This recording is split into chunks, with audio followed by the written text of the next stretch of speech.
نبی اور رسول میں کیا فرق ہے؟ اسلامی عقائد کے مطابق نبی اور رسول دونوں اللہ تبارک و تعالی کے پیغمبر ہوتے ہیں، لیکن ان میں کچھ بنیادی فرق ہیں۔ نمبر 1،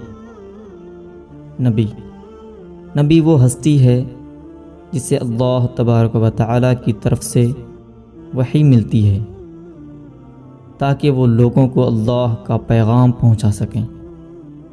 نبی کا کام اللہ تبارک و تعالی کے احکامات کو سمجھنا اور ان کی تبلیغ کرنا، یعنی لوگوں کو سمجھانا ہوتا ہے، لیکن وہ نئی شریعت یا نیا قانون نہیں لاتے، بلکہ پہلے سے موجود شریعت کی پیروی کرتے ہیں اور اس کی تعلیمات کو فروغ دیتے ہیں۔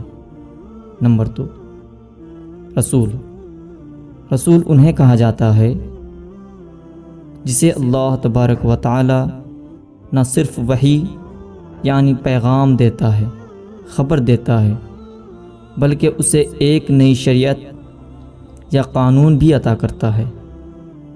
رسول کو اللہ تبارک و تعالی کی طرف سے خصوصی ذمہ داری دی جاتی ہے تاکہ وہ ایک نئی شریعت کو لوگوں تک پہنچائے اور ان کی اصلاح کرے۔ نبی اور رسول میں بنیادی فرق: ہر رسول نبی ہوتا ہے، لیکن ہر نبی رسول نہیں ہوتا۔ رسول کو نئی شریعت یا کتاب دی جاتی ہے، جبکہ نبی کو نہ کتاب دی جاتی ہے نہ ہی شریعت بنانے کا اختیار دیا جاتا ہے، پہلے سے موجود شریعت کی تبلیغ کرتا ہے۔